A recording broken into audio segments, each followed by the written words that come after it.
sebagai pemateri. Langsung saja pada materi pertama akan disampaikan oleh Nazul Fadila.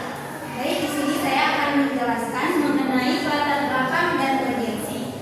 Nah, tantangan utama bencananya yaitu kerusakan sarana dan prasarana, kelumpuhan komunikasi dan lonjakan korban massal, menuntut pelayanan tetap cepat dan akurat.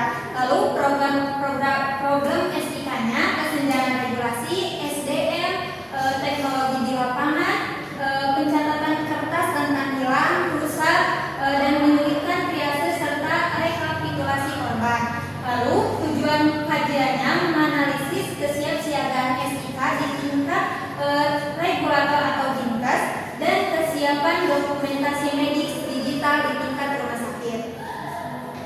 Lalu selanjutnya metode penelitian kedua artikel. Artikel pertama yaitu Dinkes Kota Palu menggunakan metodologi penelitian mixed dan method, yaitu kualitatif dan kuantitatif, yaitu dengan yang pertama dengan 55 responden dan 3 informan terkunci. Lalu kuesioner 4 parameter kesiapsiagaan, yang terakhir wawancara mendalam dan studi dokumen. Lalu artikel keduanya Rumah Sakit Sumber Waras menggunakan metodologi penelitian kualitatif eksploratif plus prototyping, yaitu desain thinking atau PIMA. Subjeknya kepala unit rekam medis, tahapannya empatis, nilai, iden dan prototyping. Lalu outputnya prototyping aplikasi mobile image. Selanjutnya akan disampaikan oleh Adli. Selanjutnya ada kesiapsiagaan Dinkes Kota Palu. Di sini menampilkan hasil evaluasi pasca gempa, tsunami dan juga ikuivasi Palu 2018. Wilayah resiko tertingginya yaitu ada Sesa Palu sampai Koro dengan indeks kesiapsiagaannya keseluruhan yaitu 53%, dikategorikan sebagai kurang siap. Yang pertama yaitu pengetahuan dan sikap. Pengetahuan dan sikap petugas kesehatan di Kota Palu yaitu 76% dikatakan siap. Lalu yang kedua ada sistem peringatan dini yaitu 43% dikatakan kurang siap. Lalu mobilisasi sumber daya yaitu 55% dikatakan sebagai hampir siap. Lalu yang terakhir rencana tanggap darurat yaitu 36% dikatakan belum siap. Kemudian ada akar masalah SIK di Dinkes Kota Palu. Yang pertama, pelaporan manual dan informal, yaitu SIPKK berbasis web Kemenkes belum dimanfaatkan secara optimal dan juga pelaporan darurat masih mengandalkan kertas manual dan juga grup WhatsApp. Yang kedua, kendala aksesibilisasi teknis, yaitu petugas lupa kredensial SPIKK dan juga diperparah oleh koneksi di wilayah tersebut yang tidak stabil. Selanjutnya ada pembaruan data terhenti, yaitu data profil krisis tidak diperbarui sejak 2017 dikarenakan pengelola program merangkap dengan jabatan lainnya. Lalu yang terakhir, belum ada juknis daerah, yaitu tidak tersedianya SOP ataupun juknis khusus untuk penanggulangan krisis kesehatan di Dinkes kota tersebut. Selanjutnya akan disampaikan oleh Nilai. Baik, saya selanjutnya ini membahas tentang desain prototipe Dinkes Rumah Sakit Sumber Waras, yaitu ada konteks dan juga hambatannya. Hambatan pertama yaitu Rumah Sakit Rujukan Cirebon tanpa formulir bencana maupun RMP khusus. Selanjutnya tidak ada SOP, korban masuk dan tim dokumentasi khusus. Selanjutnya pasien sering ditemukan tanpa identitas atau anonim. Selanjutnya koneksi internet tidak stabil di area darurat. Solusi dari Emerge yaitu prototipe EMR mobile berbasis Android dan iOS untuk efisiensi triase dan rekam medis bencana dengan fitur offline input dan auto synchronization.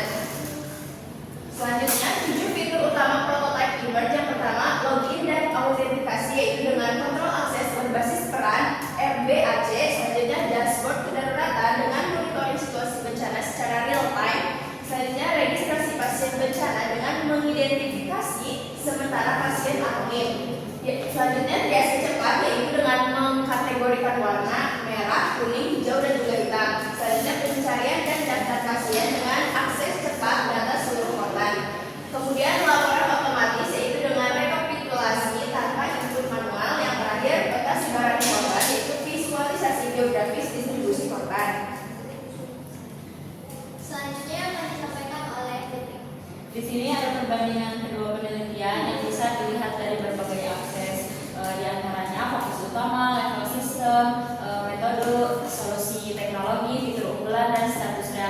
evaluasi. Untuk ringkasnya, aturan pertama itu mengevaluasi sistem SIPKK yang sudah berjalan di kota, dan juga untuk aturan yang kedua itu merancang sistem baru image untuk rumah sakit yang masih sebatas konsep. Di sini ada persamaan, perbedaan, dan solusi integratif. Persamaannya, data cepat, tepat, dan akurat menjadi kunci respon bencana.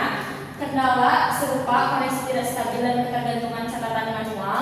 Adopsi teknologi butuh SDM, SOP, dan infrastruktur yang memadai. Untuk perbedaannya, artikel pertama itu kesiapsiagaan sistem dan organisasi di tingkat dinas. Untuk artikel yang kedua, solusi teknis konkret RFM mobile untuk penanganan langsung. Solusi integratifnya yang pertama itu image di Pasienkes menjawab kendala pencatatan manual yang membebani Dinkes. Yang kedua, data image tersinkron secara real time ke SIPKK, Satu Sehat, dan Kemenkes. Untuk fitur wajib SIK bencananya, yang pertama itu arsitektur offline first, yang kedua algoritma pengenal pasien tanpa identitas, dan yang terakhir formulir ringkas triase digital. Nah, selanjutnya terakhir adalah peran PMIK sebelum penerapan dan kesimpulan. Peran strategis PMIK yang pertama itu pengelolaan data klinis korban bencana. Yang kedua, merancang struktur data rekam medis darurat. Yang ketiga, pengaman privasi data sesuai dengan UU Nomor 27 Tahun 2022, dan yang terakhir integrasi RS, Satu Sehat, dan SIPKK.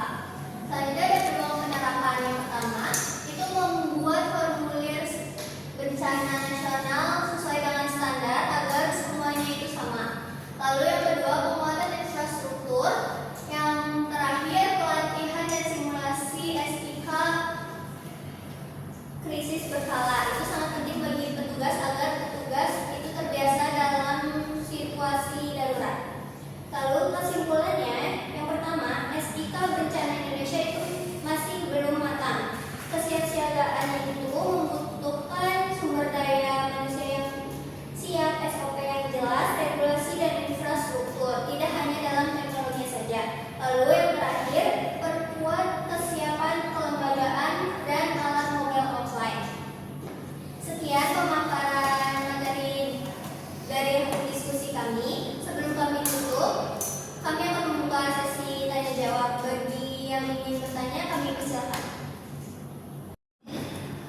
Izin bertanya. Ya, silakan.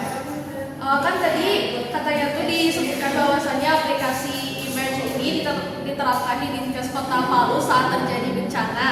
Apakah aplikasi tersebut secara otomatis menyelesaikan masalah kesiapsiagaan SIK di sana? Mengapa faktor teknologi saja tidak cukup tanpa pembenahan tata kelola governance? Lalu, apakah tujuannya juga mendorong analitik holistik bahwa teknologi hanya alat, sedangkan tata kelola dan SDM adalah kunci keberhasilan? Terima kasih. Saya juga ingin bertanya. Ya, silakan. Jadi apakah ini aja sih, kayak apakah data rekam medis boleh dikorbankan demi kecepatan pelayanan? Kalau boleh, alasannya kenapa, dan kalau tidak, alasannya kenapa? Terima kasih.